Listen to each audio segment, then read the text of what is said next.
Hi DIYers, Sterling with Alarm Grid here. Today we're going to show you how to program a 5869 wireless hold-up or panic switch to our Lynx Touch L5200 security system.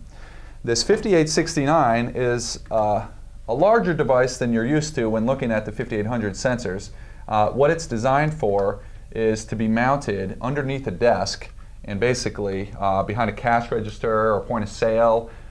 Things like that. You can stick your finger in and pull it and activate the device and activate either a silent or an audible alarm at the panel in the case of a holdup or a panic situation. These are great for jewelry stores. We have a lot of Dunkin' Donuts locations that we protect where they put this behind the cash register so that if there was a panic situation in the retail shop, someone behind the counter can activate this. Sometimes they choose it to be audible, scare the guy away. Sometimes they choose it to be silent so the police can be sent out without alerting the person in the property that that's happened. We even have a national craft store with multiple locations in almost every major city in the country, and they have this panic button behind all of their cash registers. So there's all kinds of retail applications, commercial applications where the 5869 is a better option than perhaps the 5802 WXT panic button, which was the smaller round button that you would wear for a particular person. This is designed to be mounted to a fixed location. You can see with it open, when you activate it, you would pull it, which activates it, and this little red tab would then extend. Because the cover's off, it keeps popping, but with the cover on, it would extend past and that would activate it. And then it also includes this little plastic reset key, and at the top you have these two little tabs that it slides in, and when you push it in, it resets the device so it's ready to activate again. And this activating actually sets off this alarm and goes to the wireless circuit board, which sends the wireless signal to the panel. So that's how the 5869 works. You can see it's got the internal screw contacts wired to this relay here, and that's in theory how the device works. Once you've activated the device, the reset key is really the only way to reset the device unless you pop it open. So this piece comes with every 5869.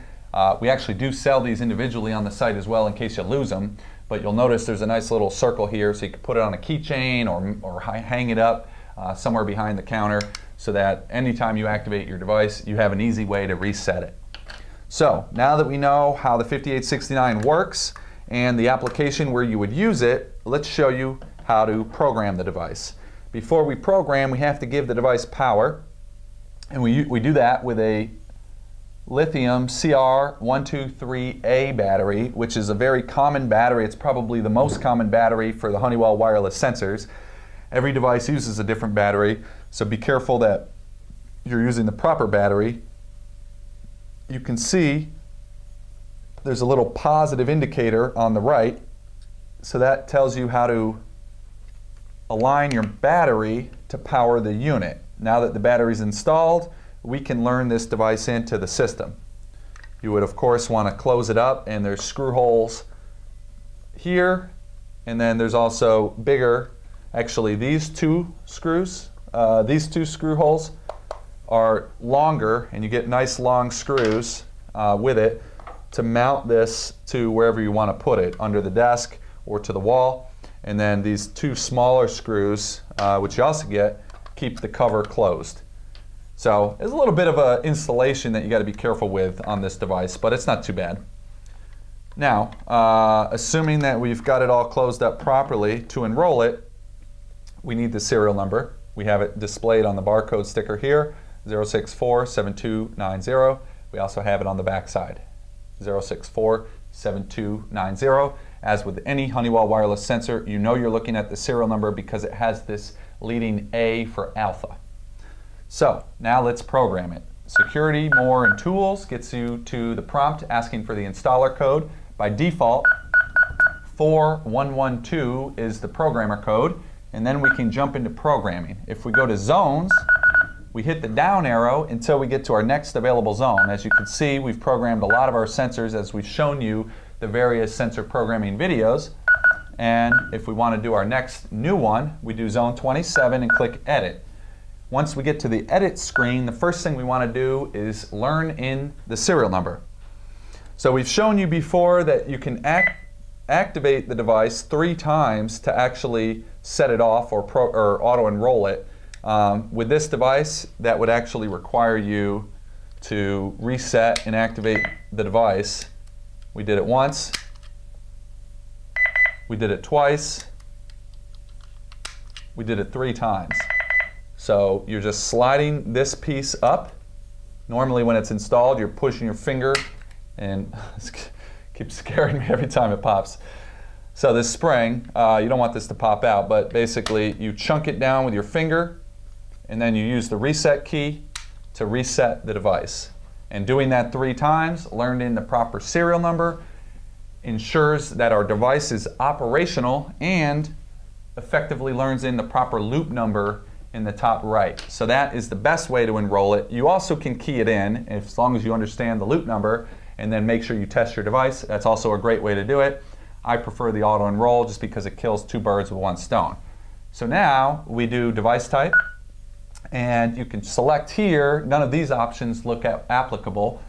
If we hit the down arrow, you can see that we have other options. Police, in this case, is what we would want. And for us, we're going to mount this in a retail location in a spot where it's going to be designed to activate a silent alarm so that the intruder has no idea it's occurred and the police are on their way. So instead of doing 24-hour audible, which would set off the alarm and alert the intruder to the fact that the panic has been activated, if we select here, we have other options. If we choose 24-hour silent, now this device activated will not cause the full alarm. And we can name it panic, or in this case, because we want it to be silent, we're going to leave it just be zone 27. And we're going to understand that zone 27, even though we don't have a description of, panic or anything like that, we're going to leave it default, no zone descriptor 1 or 2, and we would just know police. Alarm report, yes, we absolutely want this to go through to the central station. If it's going to be silent and do nothing in the property, if we had this set to alarm report none, and we were expecting to get response in an emergency situation, activating this device would not set off the alarm and it would not go through to the central station. That would be a critical error with programming. Just highlighting how one simple toggle option in the programming can be critical in terms of getting the response you need when you have an emergency. Chime is disabled. Chime is more for doors and windows. You really don't want chime on a panic. And then supervision, because this is fixed in the property, you absolutely want it to be supervised so that the panel will check and make sure it sees this device every 12 hours. And if it doesn't see the device because it's out of range or has been destroyed or there's interference, perhaps it's behind metal for some reason, it would indicate, hey, you have an issue. So let's say you're in a retail spot and you put up some new metal shelves, and this used to have good range back to the panel. Now you have a metal shelf right in front of the unit, and you didn't realize that was causing this not to see this. Because it's supervised, the next time it checks for this device, if it doesn't see it, you get your supervision fault, or trouble rather, zone 27, and now you know you have to address the fact that your metal shelf is blocking the signal. So that's a good example of why supervised is important. We save it, and if we exit to the home screen, there is a tamper switch on here. It's this little metal device. So we're going to close the cover, at least temporarily. I'm not going to use the screws, but I'm just going to hold it shut so we don't have a tamper fault when we come out of programming.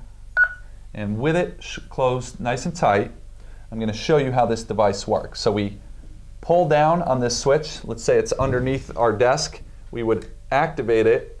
You see the little red tab pops out, showing that it's been activated. And you can see on the panel, we have no indication that it was a panic alarm other than this exclamation. An intruder's not going to know what that means.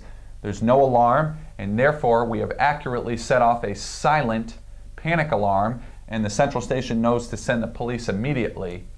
So we know our 5869 hold-up panic switch was properly programmed, and we can go ahead and insert our reset key As soon as we push down, the red button restores the device. Disarmed, ready to arm. If we disarm the Chime. system, it goes back to ready to arm. I want to show you that by activating again, if we try to disarm, Disarmed, not ready to arm. Chime. now it's actually showing the latch trouble, fault 27 police. And that's because this little red tab's still showing, so we never reset our device yet. And therefore it's indicating that we still have an issue. As soon as we close it or reset it by inserting the key and pushing down, it automatically restores ready to arm chime, and we're good to go again. So it's important again that we do not lose this reset key and that we have it nearby so that after any activation you have a way to easily restore it and put the system back ready to arm. That's how you program a Honeywell 5869 hold-up switch. We hope you've enjoyed the video. We invite you to subscribe to our channel. And if you have any questions on your Honeywell wireless system or your Honeywell 5869 panic switch, please email us support@alarmgrid.com.